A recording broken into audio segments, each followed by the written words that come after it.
The FEMA plans to imprison American citizens have generated a lot of interest around the country in locating the potential prison camps throughout the country.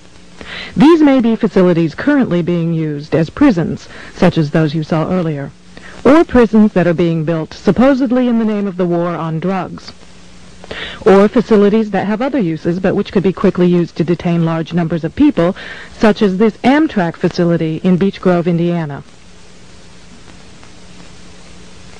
We're standing now in the main parking lot, which doesn't look too sinister.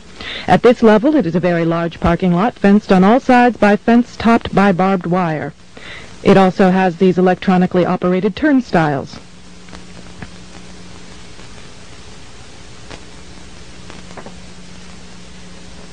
There is also a surveillance camera, just like we saw at the FEMA facility, pointing out to the parking lot, and a helicopter windsock. All of these apparent security measures are particularly unusual here, because this is a very low crime area, and this facility is nothing but an old train repair station with nothing in it worth stealing. In this portion of the parking lot is a brick building, suitable for processing, next to a gate that leads right out to the railroad tracks, and all of this is contained inside a fully fenced area, now 3 layers deep in fencing at this point. This U.S. Air Force train indicates federal and military involvement. Facing the opposite direction, you can see that this area, too, is a very large fenced area with railroad track running the length of the fence and plenty of warehouses.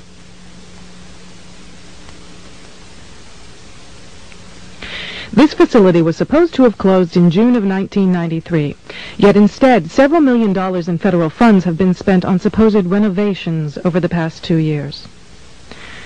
Helicopter windsocks and markers are evident throughout the property. This small building is the only way into a particular fenced area. Inside this building we see more of the motion-activated detectors, electronic turnstiles, and prison bars.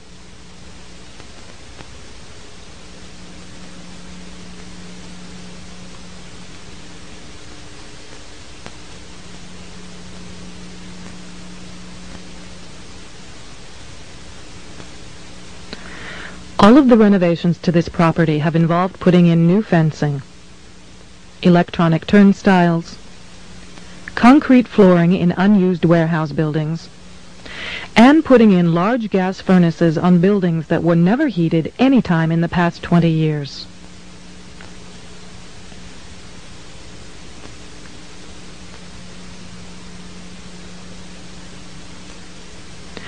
Outside this building is fencing and a cattle run section of fence, all topped by barbed wire, pointing inward, not to keep people out, but to keep people in. This was common throughout the facility, particularly the new fencing that had been erected.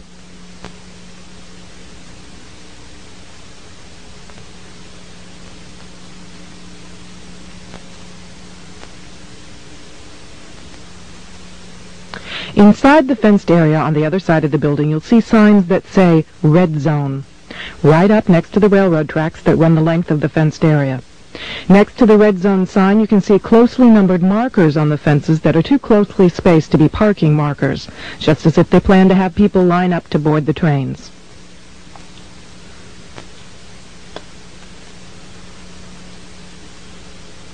Here's a helicopter marker on the power lines outside the facility, indicating expected helicopter traffic, and again, another tall radio antenna.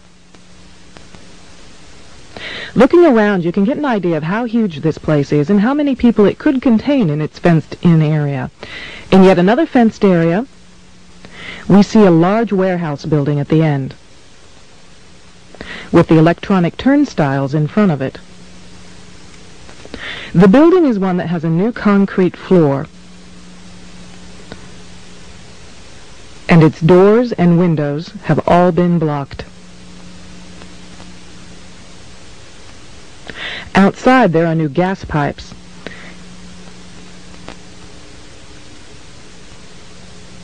Even as we were filming, a black helicopter flew over us, observing what we were doing, which has happened many times when we have been at the facility.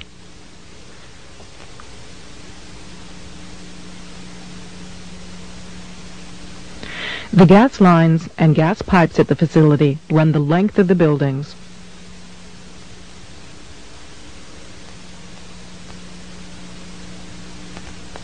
And come out at some very, very large, brand new furnaces that have been installed at the buildings throughout the facility.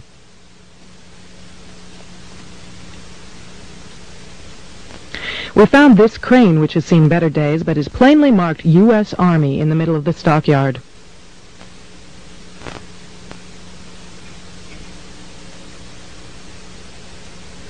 We found other fully working military trucks and equipment here at other times. Inside the facility, we found large fenced-in areas next to the railroad tracks marked green zone and blue zone, suitable for holding a lot of people. Many of the old warehouse buildings have had new concrete floors put into them.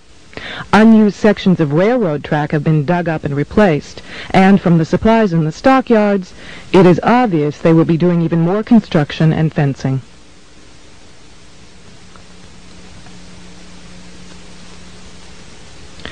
Senator Lugar of Indiana recently obtained more federal funding to renovate this facility, which is supposedly only for the repair of broken trains and where most of the buildings on the property haven't been used for years. It certainly appears they are expecting more than just broken trains. This tower, overlooking the entire facility at one end of the facility along the railroad tracks, also has a radio antenna on it with a ladder up inside of it. It would make an excellent watchtower.